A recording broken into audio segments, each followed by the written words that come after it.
Hello बच्चों, let's read this question. The question is identify the elements x and y using the ionization energy values given below. यहाँ पे हमें x और y दिए हैं और इसकी फर्स्ट और सेकंड आयनाइजेशन एनर्जीज की वैल्यू दी है किलोजूल पर मोल में, और हमें इस टाइप से चार ऑप्शंस दें तो हमें इनमें से करेक्ट ऑप्शन बताना है कि x और y कौन सा होगा। तो यहाँ पे हमारा की कॉन्सेप्ट क्या हो जाएगा, अगर हम बात करें आयनाइजेशन एनर्जी की और फैक्टर्स की ये किसके ऊपर डिपेंड करती है, आयनाइजेशन एनर्जी। तो आयनाइजेशन एनर्जी क्या होती है, किसी भी आइसोलेटेड गैसियस एटम से उसके जो लूजली बाउंड इलेक्ट्रॉन्स होते हैं, मतलब उसके आउटर मोस्ट शेल में जो इलेक्ट्रॉन्स होते हैं, उनको रिमूव करवाने के लिए जो मिनिमम अमाउंट ऑफ एनर्जी की रिक्वायरमेंट होती है उसको क्या बोलते हैं, ionisation energy. The minimum amount of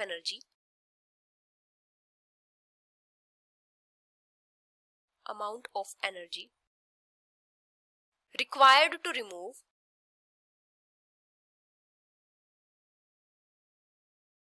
most loosely bound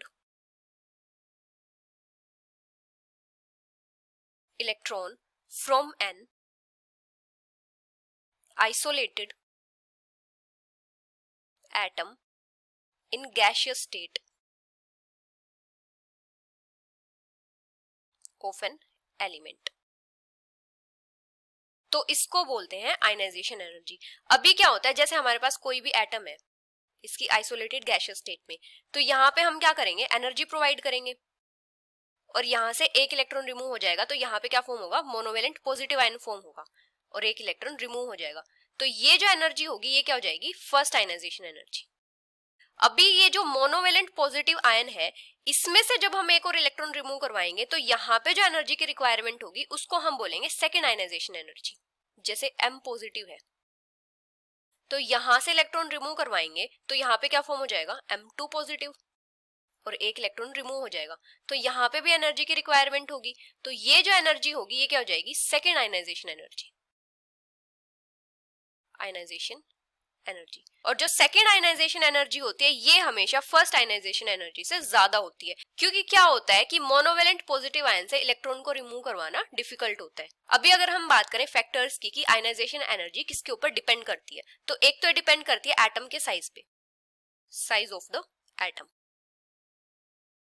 atom का जितना कम साइज होगा आउटर मोस्ट शेल के इलेक्ट्रॉन्स न्यूक्लियस से उतना ही ज्यादा अट्रैक्टेड रहेंगे, उनको रिमूव करवाना उतना ही डिफिकल्ट होगा, वहां पे उतनी ही एनर्जी की रिक्वायरमेंट होगी, इसलिए वहां पे जो आयनाइजेशन एनर्जी होगी वो उतनी ही ज्यादा होगी। Smaller the size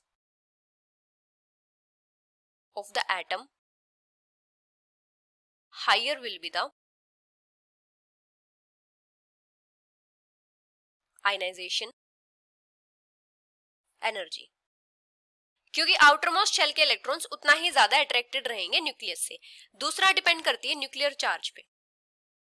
nuclear charge जितना ज्यादा होगा इलेक्ट्रॉन्स उतना ही ज्यादा अट्रैक्टेड रहेंगे न्यूक्लियस से और वहां पे उतनी ही ज्यादा एनर्जी की रिक्वायरमेंट होगी उनको रिमूव करवाने के लिए, तो उतनी ही ज्यादा आयनाइजेशन एनर्जी होगी। तो जो आयनाइजेशन एनर्जी होती है ये डायरेक्टली प्रोपोर्शनल होती है न्यूक्लियर चार्ज के। अभी एक फैक्टर होता है half filled and fully filled electronic configuration. Half filled and fully filled orbitals.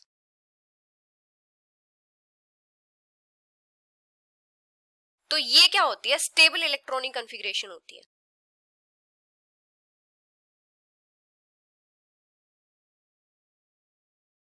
और यहां से इलेक्ट्रॉन को रिमूव करवाना डिफिकल्ट होता है, तो यहाँ पे ज्यादा एनर्जी की रिक्वायरमेंट होती है।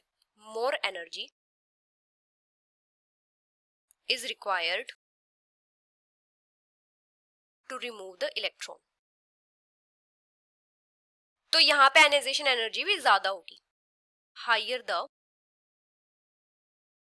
Ionization energy. तो किसी भी पीरियड में क्या ट्रेंड होता है, जब भी हम लेफ्ट से राइट जाते हैं तो आयनाइजेशन एनर्जी की वैल्यू इंक्रीज करती है, क्योंकि लेफ्ट से राइट जाते टाइम क्या होता है, एटॉमिक साइज डिक्रीज करता है, न्यूक्लियर चार्ज इंक्रीज करता है। और जब हम टॉप से बॉटम आते हैं तो आयनाइजेशन एनर्जी की वैल्यू डिक्रीज करती है, क्योंकि टॉप से बॉटम क्या होता है, एटॉमिक साइज इंक्रीज करता है और वहां पे क्या होता है, number of energy shells increase होते रहते हैं, जिसकी वजह से आउटर मोस्ट शेल के जो इलेक्ट्रॉन्स होते हैं वो लेस टाइटली बाउंड रहते हैं न्यूक्लियस से, उनको रिमूव करवाना ईजी होता है। अभी यहाँ पे हमें क्या गिवन है कि जो एक्स है इसकी फर्स्ट आयनाइजेशन एनर्जी तो है 495 किलोजूल पर मोल, ये फर्स्ट। और सेकेंड आयनाइजेशन एनर्जी कितनी है इसकी 4563। तो यहाँ पे इसका मतलब क्या हुआ है कि जो फर्स्ट इलेक्ट्रॉन है वो तो इजीली रिमूव हो गया, लेकिन सेकंड इलेक्ट्रॉन को रिमूव करने के लिए बहुत ज्यादा एनर्जी की रिक्वायरमेंट हुई है। तो यहाँ पे क्या केस हो सकता है कि फर्स्ट इलेक्ट्रॉन को रिमूव करवाने के बाद यहाँ पे स्टेबल इलेक्ट्रॉनिक कन्फिग्रेशन होगी। तो यहाँ पे अभी हमें ऑप्शंस में क्या क्या गिवन है। फर्स्ट ऑप्शन में एक्स के लिए गिवन है सोडियम। तो सोडियम का एटॉमिक नंबर होता है 11। इसकी इलेक्ट्रॉनिक कन्फिग्रेशन क्या होती है 1s2 2s2 2p6 3s1। तो यहाँ पे क्या है, इसके 3s ऑर्बिटल में एक इलेक्ट्रॉन है, तो ये एक इलेक्ट्रॉन इजीली रिमूव हो जाएगा। तो इसको रिमूव करवाने के बाद जो इलेक्ट्रॉनिक कन्फिग्रेशन होगी वो क्या होगी 1s2 2s2 2p6। तो यहाँ पे क्या है, फुली फिल्ड ऑर्बिटल है, फुली फिल्ड ऑर्बिटल, और यहाँ पे इसने noble gas electronic configuration attain कर ली है, नोबल गैस इलेक्ट्रॉनिक कॉन्फ़िगरेशन। तो यहाँ पे क्या होगा, सोडियम से फर्स्ट इलेक्ट्रॉन तो इजीली रिमूव हो जाएगा, लेकिन जब सोडियम पॉजिटिव होगा यहाँ से दूसरा इलेक्ट्रॉन रिमूव करवाने के लिए बहुत ज्यादा एनर्जी की रिक्वायरमेंट होगी, क्योंकि यहाँ पे क्या हो गया, नोबल गैस इलेक्ट्रॉनिक कन्फिग्रेशन हो गई है। तो यहाँ पे जो सेकेंड आयनाइजेशन एनर्जी होगी वो बहुत ही ज्यादा हाई होगी, हाई सेकेंड आयनाइजेशन एनर्जी। तो X क्या हो सकता है, सोडियम हो सकता है। अभी हमें सेकंड ऑप्शन में X के लिए क्या गिवन है, मैग्नीशियम। मैग्नीशियम का एटॉमिक नंबर होता है 12। इसकी इलेक्ट्रॉनिक कन्फिग्रेशन क्या होती है 1s2 2s2 2p6 3s2। तो यहाँ पे क्या है, जो 3s ऑर्बिटल है ये फुली फिल्ड है, फुली फिल्ड 3s ऑर्बिटल। तो यहाँ से इलेक्ट्रॉन को रिमूव करवाने के लिए बहुत ज्यादा एनर्जी की रिक्वायरमेंट होगी। तो यहाँ पे क्या हो जाएगा, जब एक इलेक्ट्रॉन रिमूव हो जाएगा तो इलेक्ट्रॉनिक कन्फिग्रेशन क्या हो जाएगी 1s2 2s2 2p6 3s1।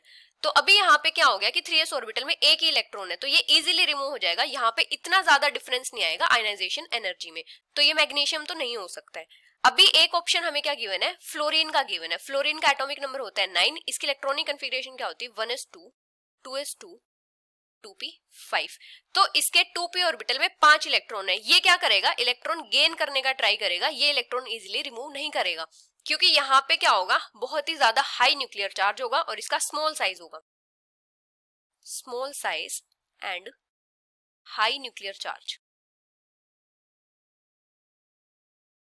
तो यहाँ से इलेक्ट्रॉन को रिमूव करवाना बहुत ही डिफिकल्ट होगा। तो यहाँ पे जो फर्स्ट आयनाइजेशन एनर्जी की वैल्यू होगी वही बहुत ज्यादा हाई होगी, तो फ्लोरीन भी नहीं हो सकता। तो अभी हमें एक्स के लिए क्या क्या गिवन है, सोडियम गिवन है, मैग्नीशियम गिवन है और फ्लोरीन गिवन है। तो फ्लोरीन भी नहीं हो सकता, मैग्नीशियम भी नहीं हो सकता, सोडियम हो सकता है एक्स के लिए। तो एक्स तो क्या हो जाएगा सोडियम। अभी अगर हम बात करें वाई की, तो वाई के लिए हमें मैग्नीशियम गिवन है। मैग्नीशियम का एटॉमिक नंबर होता है 12। इसकी इलेक्ट्रॉनिक कन्फिग्रेशन क्या होती है 1s2 2s2 2p6 3s। तो यहाँ पे क्या है, इसका जो 3s ऑर्बिटल है ये फुली फिल्ड है, तो यहाँ से इलेक्ट्रॉन को रिमूव करवाना डिफिकल्ट होगा, तो यहाँ पे ज्यादा एनर्जी की रिक्वायरमेंट होगी। लेकिन जब ये एक इलेक्ट्रॉन रिमूव हो जाएगा तो यहाँ पे क्या इलेक्ट्रॉनिक कन्फिग्रेशन हो जाएगी 1s2 2s2 2p6 3s1। अभी 3s ऑर्बिटल में एक इलेक्ट्रॉन है, तो ये इजीली रिमूव हो जाएगा, तो यहाँ पे इतना ज्यादा डिफरेंस नहीं आएगा आयनाइजेशन एनर्जी में। तो यहाँ पे Y क्या हो जाएगा मैग्नीशियम। तो यहाँ पे X तो होगा सोडियम और Y होगा magnesium. So the final answer is option A. Hope you understood it well. Best of luck.